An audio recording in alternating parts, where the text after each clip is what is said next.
फिर बज उठा आफत का सायरन।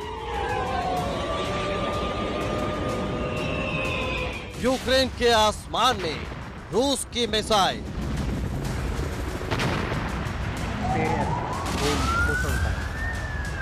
मिसाइल देख यूक्रेन के शहर में अफरा तफरी मची हुई है।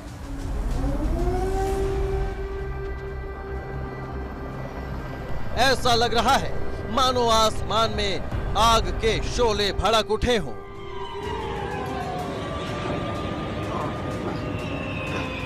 रूस ने एक बार फिर से यूक्रेन पर अटैक किया।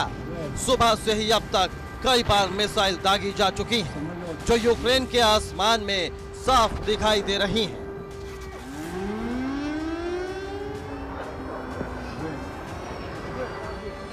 ये नजारा देखकर लगता नहीं है कि रूस और यूक्रेन के बीच छिड़ी जंग जल्द ही शांत होने वाली है।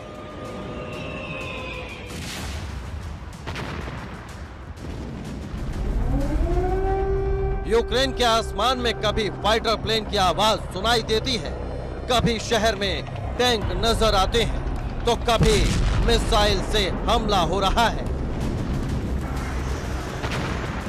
Bureau report, ABP Ganga.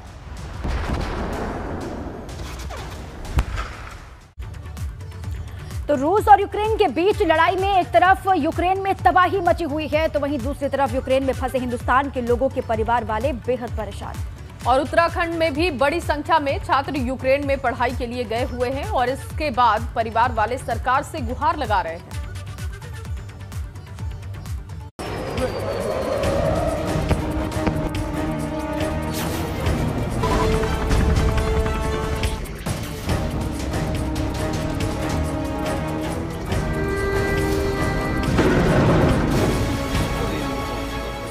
लड़ाई रूस और यूक्रेन के बीच है, मगर इससे हिंदुस्तान की चिंता भी बढ़ी हुई है।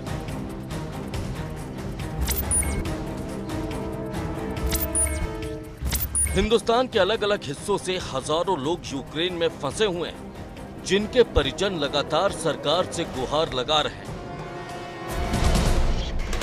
राजधानी देहरादून की छात्रा नमिता भी यूक्रेन में फंस गई हैं, जिसने एबीपी गंगा से बातचीत के दौरान वहां के हालात बयां किए। नमिता, मैं एक पूछ रहा था ये कि क्या जहां अभी जिस जगह पे आप हो तो वहां क्या ऐसी कुछ साउंड्स वगैरह आ रहे हैं वहां पर, जहां पे धमाकों की आवाज़, इस तरह की कुछ ऐसी स्थिति है वहां पे क्या? अभी तक लवीव में ऐसा हमने कुछ साउंड नहीं सुना है, सायरेंस के अलावा कुछ नहीं है। अच्छा, सायरेंस हो रहा है तो अच्छा, जो सायरेन बजते हैं उसके अलावा कुछ नहीं है। अच्छा, जो नॉर्मल वहाँ की कंडीशन होती है, आप क्योंकि वहाँ रहे हैं, स्टूडेंट हैं, आप कॉलेज जाते होंगे, और नॉर्मल में और अब में कितना डिफरेंट लग रहा है आपको? क्या प्रॉब्लम्स क्या हो रही हैं अभी मेन अगर देखा जाए तो? ऐसी तो कोई प्रॉब्लम्स नहीं हो रही है, बस वही था कि सामान और एटीएम के लिए काफी लाइन वगैरह लगानी पड़ी। नमिता यूक्रेन में एमबीबीएस की पढ़ाई कर रही हैं। परिवार की चिंता अपनी बेटी की सलामती को लेकर है। उससे बातचीत हमारी लगातार हो रही है, व्हाट्सएप कॉल पे, वीडियो कॉल पे बात हो रही है, तो बातचीत तो नॉर्मल ही कर रही है। अभी थोड़ा टेंशन तो होती है बच्चों को, और बाकी ऐसा कुछ क्लियर तो नहीं बताया उसने। बाकी दिक्कत ये थी खाने वाने की, इन चीज़ों की दिक्कत है। उधर अमन बिहार के सूर्यांश भी यूक्रेन में है। सूर्यांश के साथ उनके परिवार के लोग लगातार संपर्क तो कर रहे हैं, मगर वो घर कब लौटेंगे, चिंता इस बात को लेकर है। यही कोशिश आशा करते हैं कि जल्द से जल्द बच्चा हमें घर आ जाए, और गवर्नमेंट से भी यही मैं रिक्वेस्ट कर रहा हूं कि बच्चों को यूक्रेन से निकालने में जो संभव जो भी हो सके उनसे वो करें। यूक्रेन में नैनीताल जिले के 18 लोग फंसे हुए हैं। इनमें ज्यादातर छात्र हैं जो पढ़ाई करने यूक्रेन गए थे।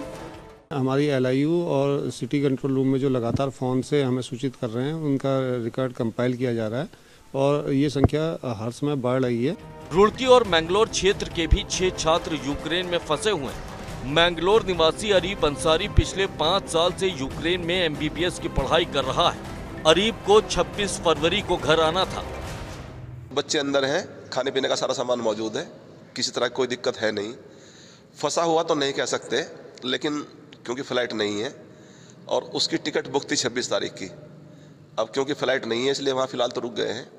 आगे जैसी पॉलिसी होगी फ़्लाइट खुलने पे और मुझे उम्मीद है इंशाअल्लाह ताला बच्चे वापस आ जाए। पौड़ी जिले से 11 लोग भी यूक्रेन में फंसे हुए हैं, तो वहीं नैनीताल शहर के 4 परिवार के बच्चे यूक्रेन के अलग अलग शहरों में फंसे हैं, जिस वजह से इन छात्रों के परिजन परेशान हैं।